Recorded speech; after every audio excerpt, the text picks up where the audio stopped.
예, 국민의당 전남교시 이용주 의원입니다. 자, 김명수 보좌님, 정말로 영광스러운 자리에 앉아 계신 겁니다.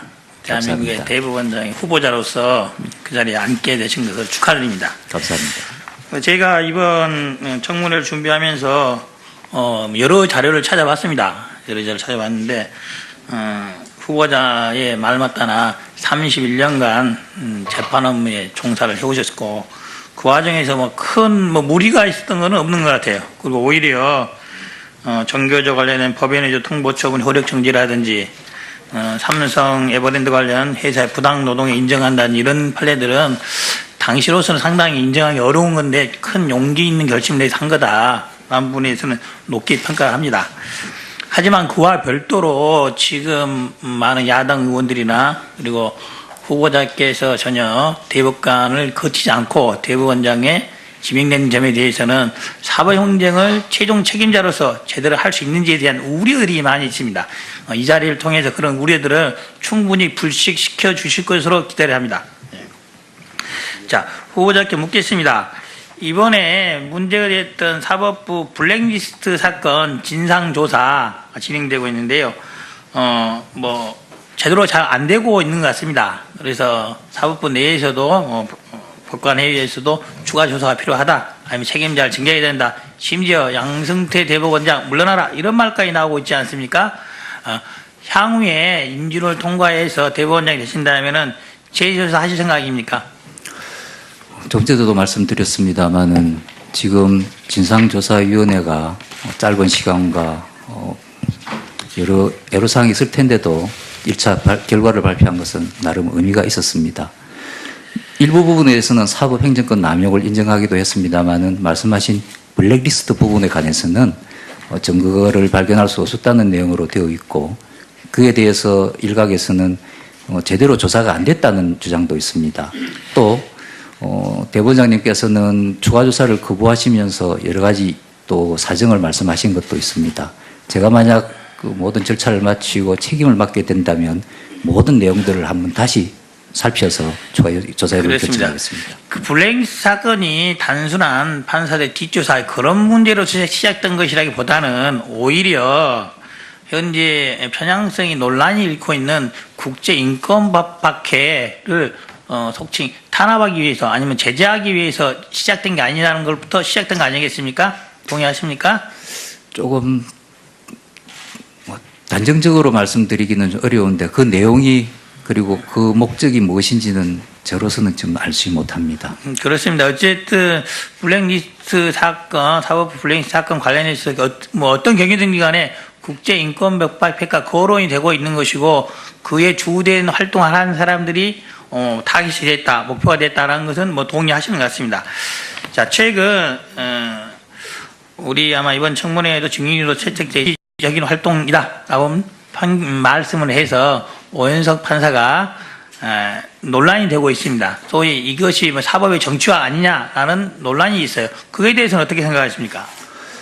먼저 일선 판사님들의 여러 가지 이야기 중에 하나이지만은 어쨌든 여러 가지로 심려를 끼친 점은 죄송하게 생각합니다.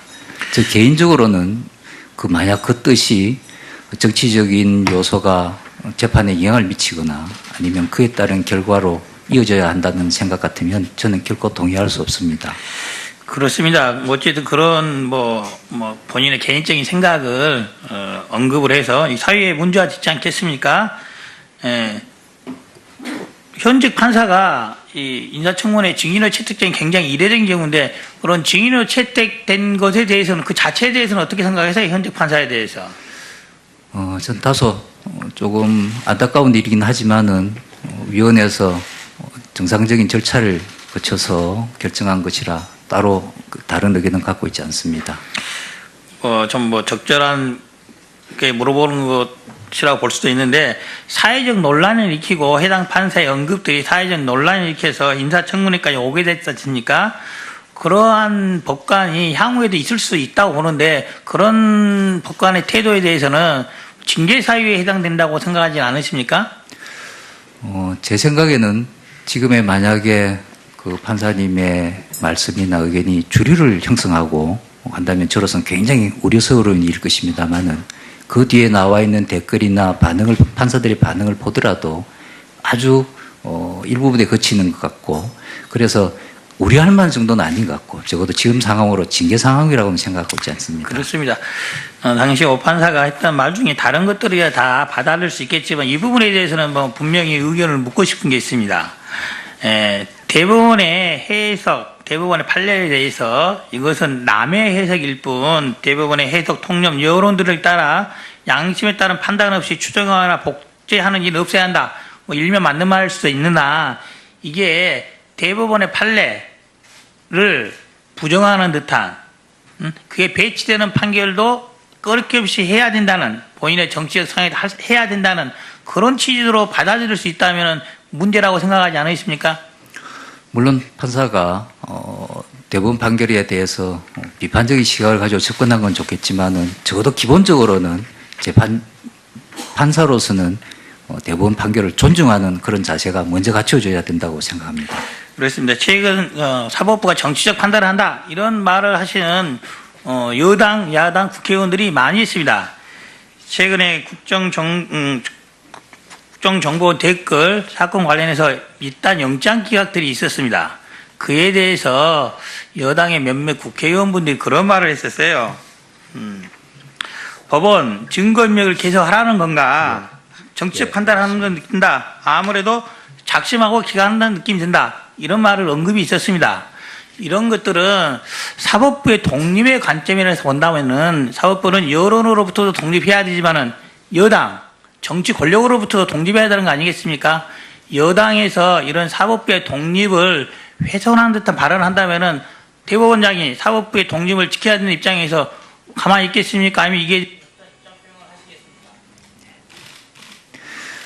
저로서는 지금의 역당재판 당부에 관해서는 뭐라고 할 수가 없겠지만은 말씀하신 후보자님 지금 시간 관계상 답변을 못 드리니까 좀 가능한 메모를 하신다면 다른 의원님들에 대한 답변을 못하는 부분은 오후 보충 질의일 때 해주시면 좋겠습니다. 이영주 의원님 수고하셨고요. 위에 더불어민주당의 백혜련 의원님 질의해 주십시오. 더불어민주당 수원을 지역 백혜련 의원입니다. 오늘 정말 축하받으실 자리인데 국회 여러 가지 상황으로 인해서 축하를 충분히 받고 계시지 못한 거 죄송스럽게 생각합니다. 사법부 대법원장은 선출직이 아닙니다. 그렇기 때문에 민주적 정당성은 대통령의 지명과 국회의 동의를 통해서 얻어진다고 봅니다. 그래서 지금 인사청문회 과정이 굉장히 중요합니다. 국민과의 신뢰를 형성하는 과정이라고 생각합니다.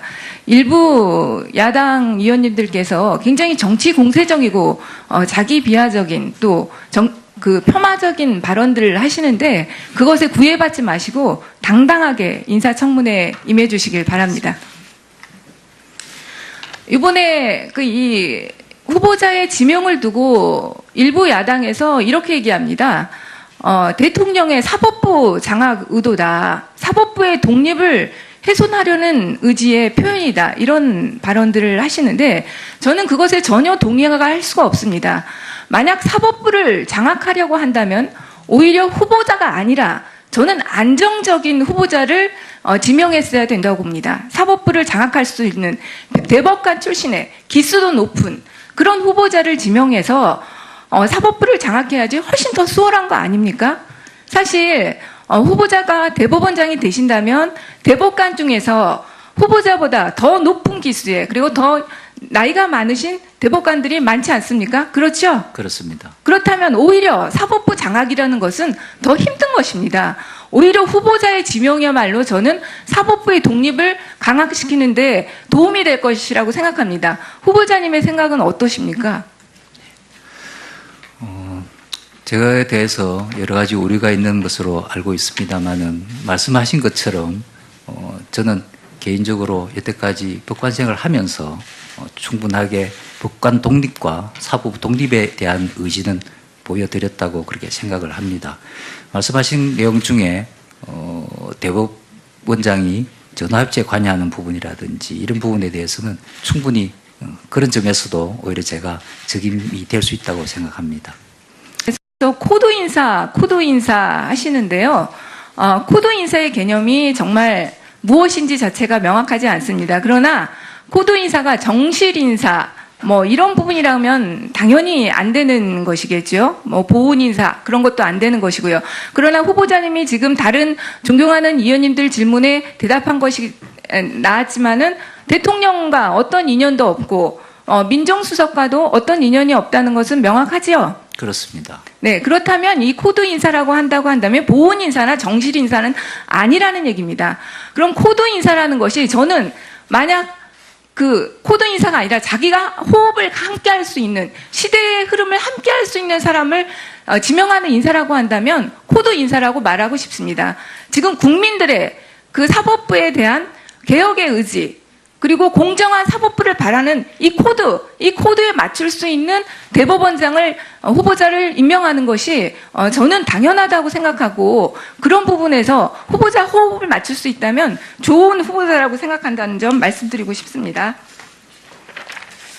그리고 국제인권법연구회에서 계속 지금 말씀을 하시는데 국제인권법연구회가 하나회와 비교를 합니다. 그래서 제가 PPT 자료 하나 준비했습니다. 띄워주십시오. 그 하나회는 초기 멤버가 전두환, 노태우, 정호영, 김복동 등 영남 출신 육사 11기입니다. 국제인권법연구회는 기수지역 상관없이 국제인권에 관심 있는 법관 36명으로 시작했습니다. 설립 근거 하나에 전혀 없습니다. 국제인권법연구회는 정확하게 대법원 행정예규에 전문 분야 연구회의 구성 및 지원에 관한 예규에 의해서 설립된 연구회입니다. 회원수 살펴보겠습니다. 하나에는 국소수의 군장교 회원 중 250명에 불과합니다. 그러나 국제인권법연구회는 전체 법관 2,974명 중 474명, 15.9%가 넘는 법관이 가입되어 있는 단체입니다. 가입 방법입니다. 하나에 가입 시 절대 복종 서약, 충성 맹세하고 가입합니다. 국제인권법연구회는 법관 누구나 가입 및 탈퇴가 자유롭습니다. 코트넷에서도 가입이 가능해요. 인터넷으로. 조직 운영, 하나의 비밀 점조직입니다. 국제인권법연구회는 경선을 통한 간사 회장 선출을 하고 소모임을 운영합니다. 재정 운영, 이건 하나에는 고위층이 주는 활동비 또는 재벌로부터 징수한 자금으로 운영됐습니다.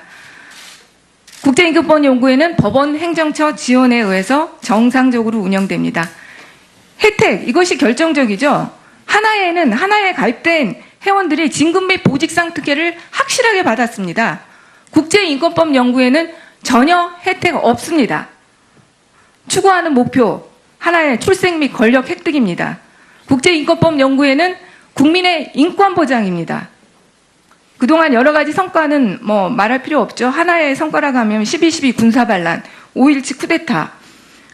그러나 국제인권법연구회는 세미나 강연회 토론회 연구활동 등 국제인권법과 사법법률과 이관 인권편랑 번역 출간, 인권판례 평석 발간 이런 활동입니다. 어떻게 국제인권법연구회가 이 활동 내역을 보더라도 좌파적인 단체라고 볼 수도 없습니다. 그런데 하나회와 비교할 수 있는지 통탄을 금할 수가 없습니다. 후보자님, 국제인권법연구회에 대해서 어떻게 말씀하시겠습니까? 말씀하신 것처럼 국제인권 기준에 관해서 또 규범에 관해서 판사들이 모여서 연구하는 단체지 500명이 넘는 사람이 어떤 하나의 성향을 가지기도 어려울 뿐 아니라 이미 1100페이지에 따르는 국제인권법 매뉴얼을 유엔의 공식 성인화에 번역하게 되었습니다. 된 것에 대해서는 그 자체에 대해서는 어떻게 생각하세요? 현직 판사에 대해서? 전 다소 조금 안타까운 일이긴 하지만은 위원회에서 정상적인 절차를 거쳐서 결정한 것이라 따로 다른 의견은 갖고 있지 않습니다. 좀 적절한 게 물어보는 것이라고 볼 수도 있는데 사회적 논란을 일으키고 해당 판사의 언급들이 사회적 논란을 일으켜서 인사청문회까지 오게 됐지 않습니까? 그러한 법관이 향후에도 있을 수 있다고 보는데 그런 법관의 태도에 대해서는 징계 사유에 해당된다고 생각하지 않으십니까?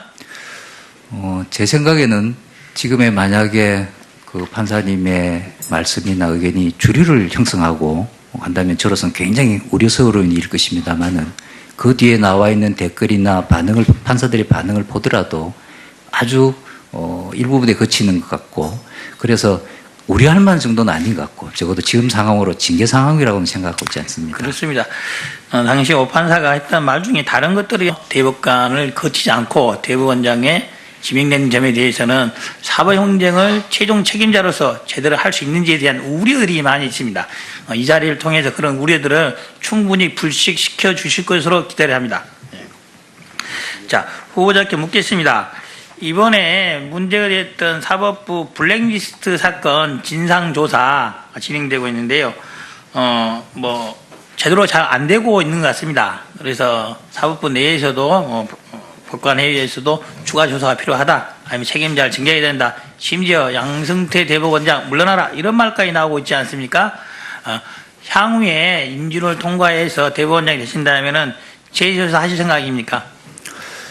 좀 전에도 말씀드렸습니다만은 지금 진상조사위원회가 짧은 시간과 여러 애로사항이 있을 텐데도 1차 결과를 발표한 것은 나름 의미가 있었습니다. 일부 부분에서는 사법행정권 남용을 인정하기도 했습니다만은 말씀하신 블랙리스트 되고 있는 것이고, 그에 주된 활동을 하는 사람들이 타깃이 됐다, 목표가 됐다라는 것은 동의하시는 것 같습니다. 자, 최근 우리 아마 이번 청문회에도 증인으로 채택된 적인 활동이다라고 말씀을 해서 오현석 판사가 논란이 되고 있습니다. 소위 이것이 사법의 정치화 아니냐라는 논란이 있어요. 그에 대해서는 어떻게 생각하십니까? 먼저 일선 판사님들의 여러 가지 이야기 중에 하나이지만은 어쨌든 여러 가지로 심려를 끼친 점은 죄송하게 생각합니다. 저 개인적으로는 만약 그 뜻이 정치적인 요소가 재판에 영향을 미치거나 아니면 그에 따른 결과로 이어져야 한다는 생각 같으면 저는 결코 동의할 수 없습니다. 그렇습니다. 어쨌든 그런 본인의 개인적인 생각을 언급을 해서 이 사회에 문제가 되지 않겠습니까? 현직 판사가 이 인사청문회 증인으로 채택된 굉장히 이례적인 경우인데, 그런 증인으로 채택 리스트 부분에 관해서는 증거를 발견할 수 없었다는 내용으로 되어 있고, 그에 대해서 일각에서는 제대로 조사가 안 됐다는 주장도 있습니다. 또 대법원장님께서는 추가 조사를 거부하시면서 여러 가지 또 사정을 말씀하신 것도 있습니다. 제가 만약 그 모든 절차를 마치고 책임을 맡게 된다면 모든 내용들을 한번 다시 살펴서 조사해볼 결정하겠습니다. 그 블랙리스트 사건이 단순한 판사들 뒷조사 그런 문제로 시작된 것이라기보다는 오히려 현재 편향성이 논란이 일고 있는 국제인권법학회를 속칭 탄압하기 위해서 아니면 제재하기 위해서 시작된 게 아니라는 것부터 시작된 거 아니겠습니까? 동의하십니까? 조금 단정적으로 말씀드리기는 좀 어려운데 그 내용이 그리고 그 목적이 무엇인지는 저로서는 좀 알지 못합니다. 그렇습니다. 어쨌든 블랙리스트 사건, 사법부 블랙리스트 사건 관련해서 어떤 경위든 간에 국제인권법학회가 거론이